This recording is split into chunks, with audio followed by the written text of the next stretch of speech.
Kisah diawali dengan memperlihatkan seorang pemuda yang sedang berolahraga di sebuah taman kota. Pria ini bernama Yongnam. Yongnam adalah salah satu pemanjat tebing terbaik di kampusnya. Akan tetapi sayangnya dia kurang beruntung setelah lulus kuliah. Dia selalu gagal mendapatkan pekerjaan selama bertahun-tahun dan harus bergantung pada orang tuanya hanya untuk bertahan hidup. Scene kemudian berpindah di kediaman keluarga Yongnam. Terlihat ayah dan ibu Yongnam yang sedang memperebutkan remote TV karena sang ayah ingin menonton sinetron azab kesayangannya. Sementara sang ibu ingin menonton acara memasak. Seperti biasa ketika Yongnam sedang rebahan di kamarnya, tiba-tiba kakak perempuannya yang bernama Yun datang untuk mengecek pakaiannya. Sang kakak juga menyuruh Yongnam untuk memotong rambutnya agar terlihat rapi, karena keluarga mereka akan mengadakan acara ulang tahun sang ibu. Namun Yongnam yang memang pada dasarnya sedikit bandel pun malah mengusirnya dari kamar setelah kakaknya memarahinya akibat menyimpan banyak sekali peralatan panjat tebing di dalam lemari.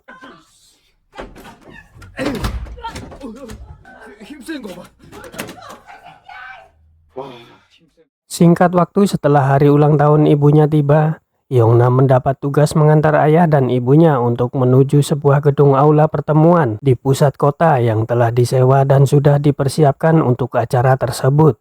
Setibanya di sana, keluarga yang lain pun menyambut hangat kedatangan mereka. Dalam pertemuan keluarga mereka itu ternyata Yongnam terbilang masih sangat beruntung karena mempunyai keluarga yang selalu menyemangatinya agar terus berusaha untuk mencari pekerjaan. 좀 조용히 밥을 먹. 걔들이 말도 안 끝났는데. 너는 여기 왜 왔냐? 김밥 중국까지. Secara kebetulan Yongnam bertemu seorang wanita yang bernama Yui, seorang asisten manajer di gedung tersebut. Yui adalah teman Yongnam sekaligus menjadi wanita idamannya saat mereka masih kuliah dulu, meskipun Yui pernah menolaknya. Yui juga mempunyai hobi yang sama dengan Yongnam, yaitu memanjat tebing.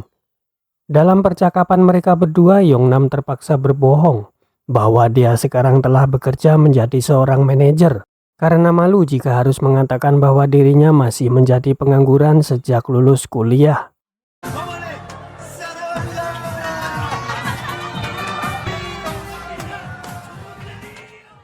Pada waktu yang bersamaan di tempat lain terlihat sebuah mobil kontainer yang dilengkapi dengan beberapa buah mesin dan tabung yang sangat besar. Mobil itu berhenti di sebuah halaman gedung perusahaan gas yang bernama Antur.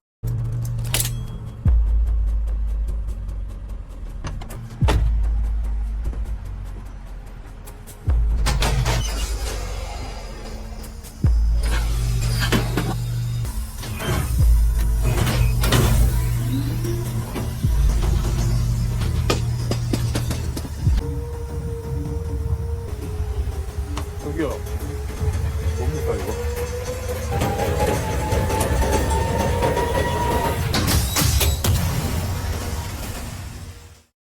Sedangkan di gedung tempat keluarga Yongnam hanya tertinggal keluarga mereka saja karena acara pesta sudah berakhir. Yongnam merasa sangat malu kepada Yui karena ibunya terus-menerus membungkus sisa makanan untuk dibawa pulang ke rumah. Mak kalian gini juga nggak guys? Sementara itu di jalanan telah terjadi kepanikan yang sangat parah akibat kepulan gas yang keluar dari mobil kontainer dan dengan cepat meluas ke jalanan. Dalam kekacauan itu sebuah mobil pengangkut gas LPG untuk rakyat miskin mengalami kecelakaan dan meledak. Oh ini kali penyebab gas langka.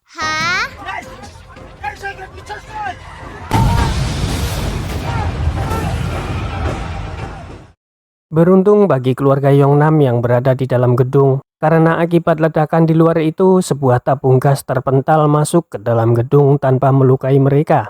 Namun tentu saja hal itu membuat panik mereka semua. Pada akhirnya mereka semua berlari ketakutan dan mencari tahu apa yang baru saja terjadi. Bertepatan dengan itu Yui juga langsung mengarahkan evakuasi untuk mengeluarkan mereka semua dari gedung. Namun sesampainya mereka di luar, mereka dibuat bingung tatkala semua orang berlarian dan menyebabkan banyak mobil kecelakaan. yang ternyata itu disebabkan oleh kabut asap yang secara perlahan mengisi semua jalanan yang ada di kota.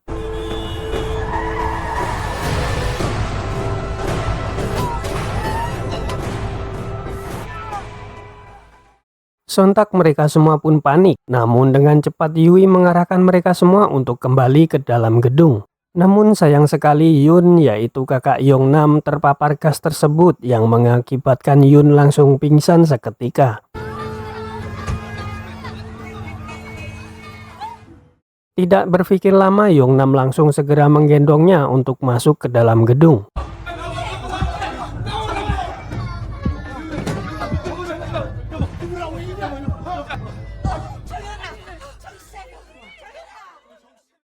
Dan alangkah terkejutnya Yui dan Yongnam saat melihat keluar dari jendela. Semua jalanan kini sudah tertutup kabut tebal dan tentu saja itu akan terus menyebar dan perlahan mulai naik menyelimuti gedung. Kemudian Yongnam menyuruh mereka semua naik ke bagian atap gedung untuk menghindari kepulan gas yang mulai memasuki gedung, sekaligus menunggu untuk proses evakuasi. Namun sungguh sial bagi mereka yang ternyata pintu untuk ke lantai atap gedung dalam keadaan terkunci dan hanya bisa dibuka dari luar. Sedangkan sang manajer gedung tidak membawa kuncinya karena kunci itu tersimpan di lantai paling bawah. Alhasil mereka semua pun kebingungan. Ditambah lagi ketika mereka melihat ke lantai dasar yang kini telah tertutupi oleh kepulan gas. Dalam kepanikan itu mereka melihat sebuah siaran berita di televisi yang menerangkan bahwa asap tersebut adalah gas beracun yang mematikan, dan pihak berwenang juga menyarankan agar semua orang yang terjebak di dalam gedung untuk menggunakan masker yang pernah dibagikan oleh pemerintah. Meskipun masker itu hanya bisa bertahan hanya 10 hingga 15 menit. Namun nampaknya sang manajer gedung sangat egois karena secara diam-diam telah mengambil dan menyembunyikan masker tersebut untuk dirinya sendiri. Akan tetapi setelah sang manajer mendengar perkataan salah seorang keluarga Yongnam yang berkata, "Seandainya kita mempunyai masker itu, kita pasti bisa mengambil kunci di bawah." Mendengar itu sang manajer pun langsung bergegas untuk mengambil masker tersebut. Sementara itu di ruangan atas Yongnam sedang memikirkan sesuatu. Dia berusaha untuk memecahkan jendela kaca yang sangat kuat. 잠깐만. 우리가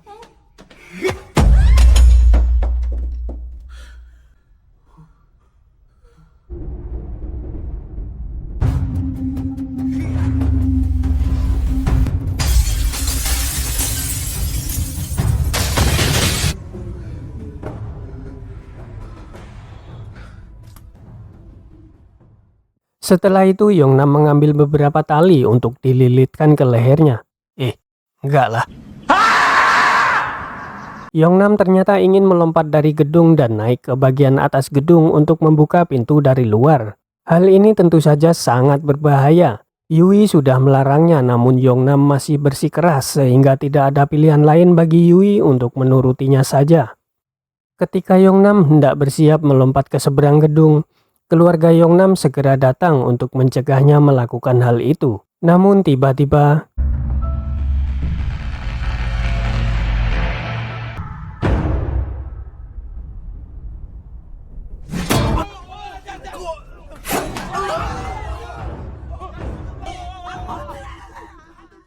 saat Yongnam hampir saja terjatuh dan hanya berpegangan di pinggiran gedung, tiba-tiba keponakannya datang untuk menyemangati dia agar terus memanjat dan akhirnya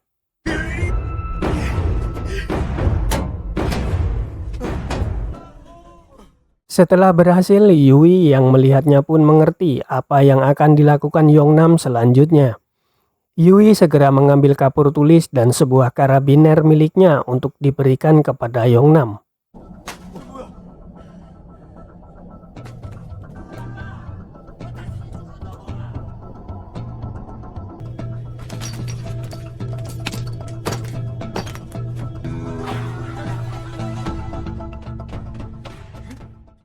Dengan penuh perjuangan, Yongnam mulai untuk memanjat, hingga di mana dia berada di sebuah pilihan sulit, karena tali pengamannya yang dia kenakan telah tersangkut, sehingga mau tidak mau dia harus melepaskan tali pengamannya.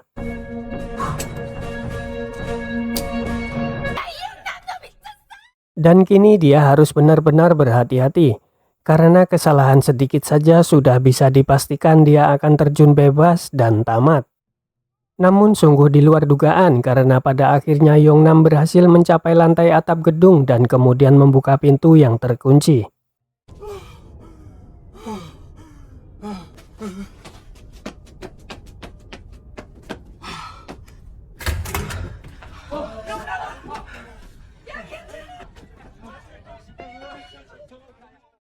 Kemudian scene berpindah pada sebuah tayangan berita di televisi yang mengatakan bahwa tragedi tersebut disebabkan oleh masalah pribadi, yaitu seseorang yang bernama Yang. Dia adalah salah satu pendiri Antur. Antur sendiri adalah perusahaan yang berkecimpung di bidang gas. Sedangkan Yang mungkin merasa kecewa karena dia telah dipecat dari perusahaannya dan telah kehilangan semua hak patennya. Ada juga informasi mengatakan bahwa Yang sudah sering meneror dan mengancam para petinggi perusahaan Antur beserta keluarga mereka. Hingga berita ini disiarkan belum ditemukan cara untuk menghentikan gas beracun tersebut. Namun pemerintah telah meluncurkan beberapa helikopter dengan daya tampung 20 orang untuk mengevakuasi warga yang sangat banyak dari atap gedung secara bergantian. Sedangkan di atap gedung keluarga Yongnam terus berusaha untuk mencari perhatian helikopter yang melintas di sana, mulai dari menggunakan cahaya handphone dan berteriak menggunakan speaker.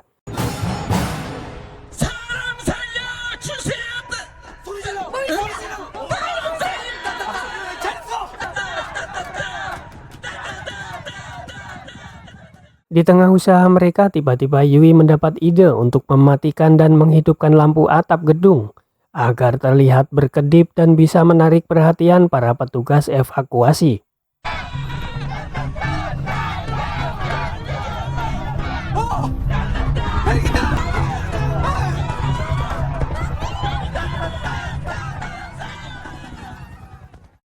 Dan pada akhirnya usaha mereka membuahkan hasil karena petugas evakuasi melihat mereka dari helikopter.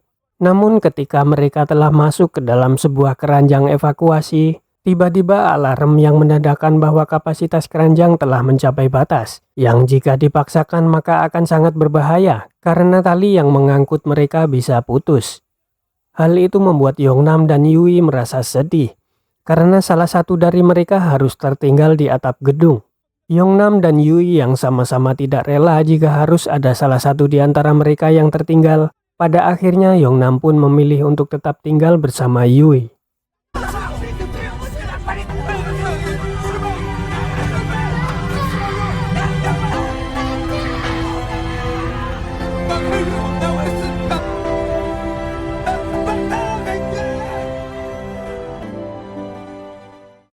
Setelah petugas evakuasi pergi membawa keluarga Yongnam, mereka berdua sangat panik bercampur putus asa karena helikopter penyelamat tidak diketahui entah kapan itu akan datang.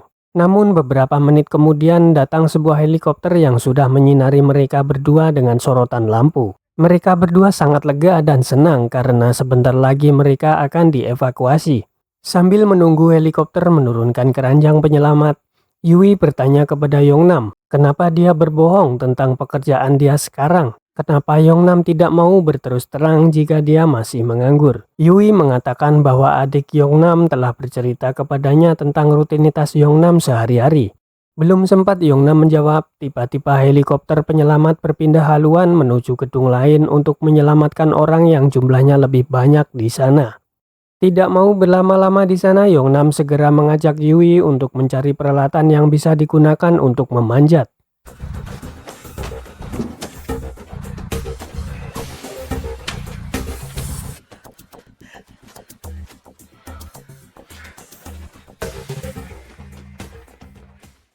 Kemudian scene beralih ke sebuah tempat pengungsian yang dimana keluarga Yongnam beserta kakaknya terus mengkhawatirkan keselamatan Yongnam. Sementara itu terlihat Yongnam dan Yui sedang berlari untuk mencari gedung yang paling tinggi untuk menghindar dari gas beracun. Namun sayang sekali karena persediaan masker hanya tinggal satu saja. Sementara masker yang mereka kenakan sudah melewati waktu 10 menit. Akhirnya Yongnam terpaksa meninggalkan Yui di atas gedung sendirian untuk mencari persediaan masker di bawah. Yongnam berjalan menembus kabut gas yang sangat tebal Hingga akhirnya dia menemukan beberapa stok masker dan kemudian segera kembali ke atap untuk bertemu Yui. Yui di atap gedung dengan kabut yang sudah menyelimuti tubuhnya akhirnya nekat untuk melepaskan sarung tangannya dan kemudian memanjat ke tempat yang lebih tinggi. Beberapa saat kemudian, pada saat Yui merasa kesal dan memaki-maki Yongnam karena telah meninggalkannya sendirian, tiba-tiba Yongnam pun datang dengan menaiki tangga dan mengganti masker Yui. 엄청 걱정인데. 그래 다행. 야 이거 비켜하고 여기서 빨리 나가자. Di lain tempat, ayah Yongnam terlihat meminta kepada seorang supir taksi untuk mengantarnya pergi mencari anaknya. Pada awalnya sopir taksi itu menolak, karena pergi ke lokasi yang dituju ayah Yongnam itu sangatlah berbahaya dan merupakan sebuah tindakan pelanggaran. Namun paman Yongnam tidak sengaja berkata bahwa dirinya adalah seorang mantan marinir. Seketika sang sopir taksi tersebut langsung memberi hormat, yang ternyata sopir taksi tersebut adalah merupakan anggota asosiasi sopir taksi marinir. Sementara itu Yongnam dan Yui masih terus berlari dan berpindah-pindah gedung untuk mencari tempat yang tinggi, karena kabut gas terus-menerus naik ke atas.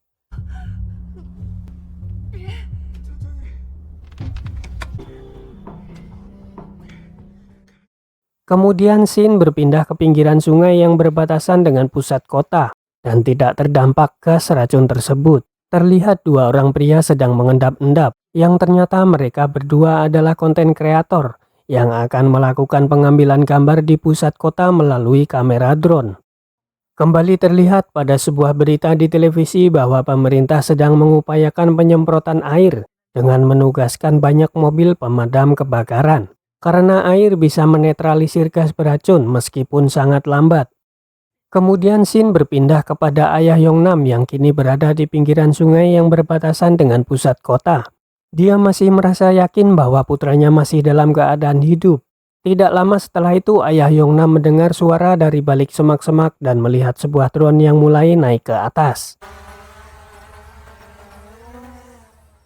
Setelah ayah Yongnam menghampirinya, ternyata mereka adalah dua orang konten kreator yang tadi mengendap-endap untuk mengambil gambar teror gas beracun yang berada di pusat kota. Akhirnya ayah Yongnam meminta kepada dua orang tersebut untuk membantu mencari keberadaan anaknya melalui kamera drone. Pada awalnya mereka berdua menolak, namun setelah ditawari sejumlah uang, mereka berdua langsung tancap gas dan memulai pencarian. Pada saat yang sama, Yongnam dan Yui tiba di sebuah atap gedung yang menjadi lantai perbelanjaan. Yongnam kemudian menelepon ke pusat bantuan dengan mengaku bahwa dia sedang bersama 19 orang lainnya. Itu dilakukannya agar para petugas mau menjemput mereka.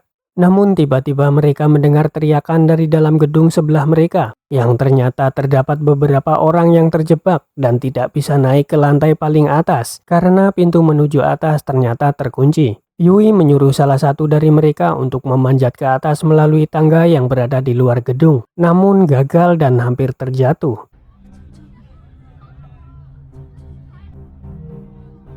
참았다.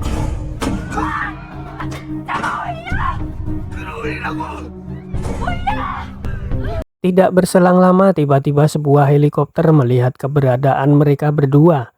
Namun Yui nampak tidak bersemangat seperti sebelumnya, karena dia lebih memikirkan keselamatan orang-orang yang berada di dalam gedung sebelah. Yang pada akhirnya mereka berdua memberi arahan ke tim penyelamat untuk mengevakuasi orang-orang di gedung sebelah mereka.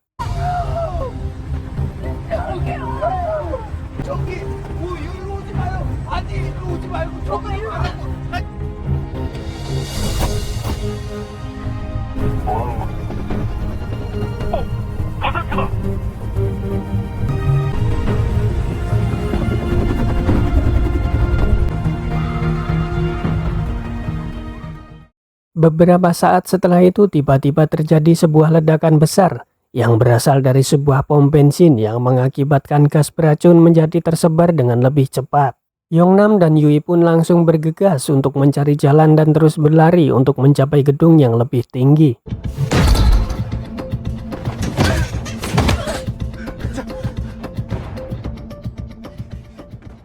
Di tengah perjuangannya berpindah-pindah gedung, Yongnam melihat sebuah drone berkamera yang ternyata itu adalah drone milik dua orang konten kreator yang diminta ayahnya untuk mencari keberadaannya. Saking senangnya ayah Yongnam hingga teriakannya didengar oleh dua orang polisi yang sedang berpatroli di wilayah tersebut. Meskipun akhirnya kedua polisi itu malah ikut menonton perjuangan Yongnam dan Yui melalui kamera drone.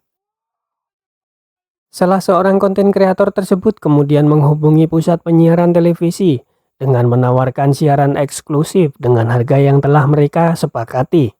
Yang pada akhirnya seluruh warga Korea bisa menyaksikan siaran langsung tentang perjuangan Yongnam dan Yui melalui televisi. Begitu juga dengan keluarga Yongnam yang berada di rumah sakit. Mereka sangat lega, terlebih ibu Yongnam yang sangat ingin tahu kondisi anaknya. Yongnam dan Yui terus berlari melewati atap gedung dengan gas beracun yang menggumpal di bawah mereka. 아, 저기 타워 크레인 쪽으로 가는 거라고요? 너 어떡해, 진짜. 저분들 빨리 구해야 됩니다, 여러분들. 헬기라도 보내야 됩니다. 지금 이거 너무 힘들다.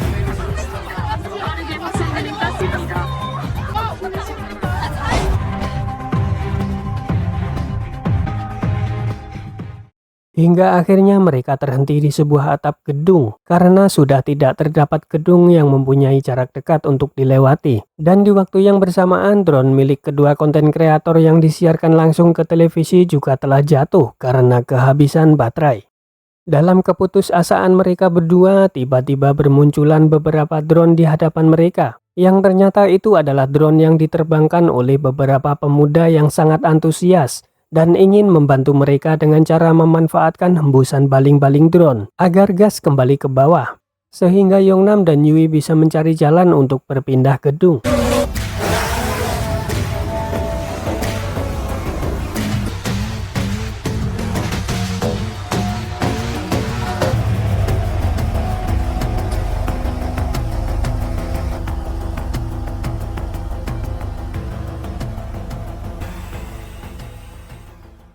Yongnam kemudian memanfaatkan hal itu dengan memberi petunjuk kepada salah satu drone untuk membawa sebuah tali dan melilitkannya di gedung seberang.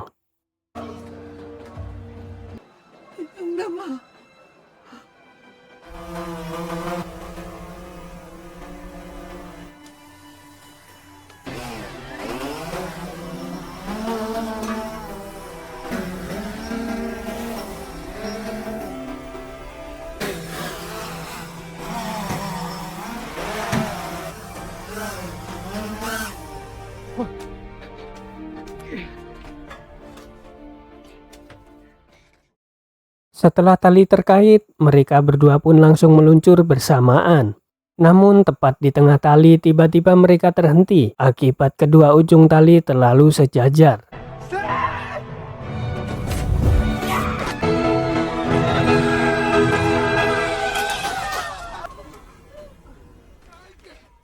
Dalam ketegangan itu, Yui kemudian mengambil keputusan untuk memotong tali agar mereka kemudian bisa terayun ke gedung seberang. Namun yang terjadi adalah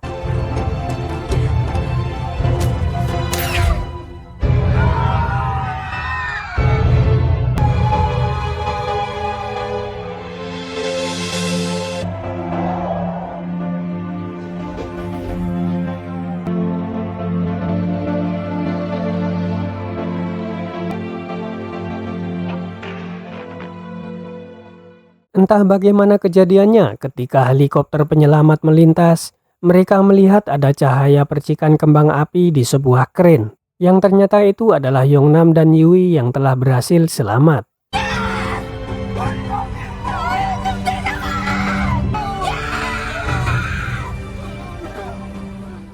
Setelah tiba di tempat pengungsian, Yongnam segera disambut oleh keponakan dan keluarganya. Begitu juga dengan Yui yang segera menelepon orang tuanya agar segera dijemput. Kemudian Yongnam memanggil Yui untuk mengembalikan karabiner yang Yui berikan. Yui tidak mau menerimanya dengan alasan karabiner itu terlalu berat jika harus membawanya saat ini. Kemudian Yongnam pun menyimpannya kembali. Tidak banyak percakapan di antara mereka berdua karena keduanya terlihat sama-sama tersipu malu dan salah tingkah. Dan tentu saja hal itu membuat saya senyum-senyum sendiri.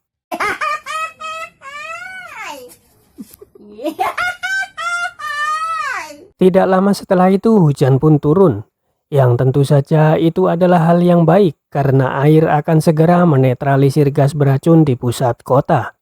Dan film pun tamat.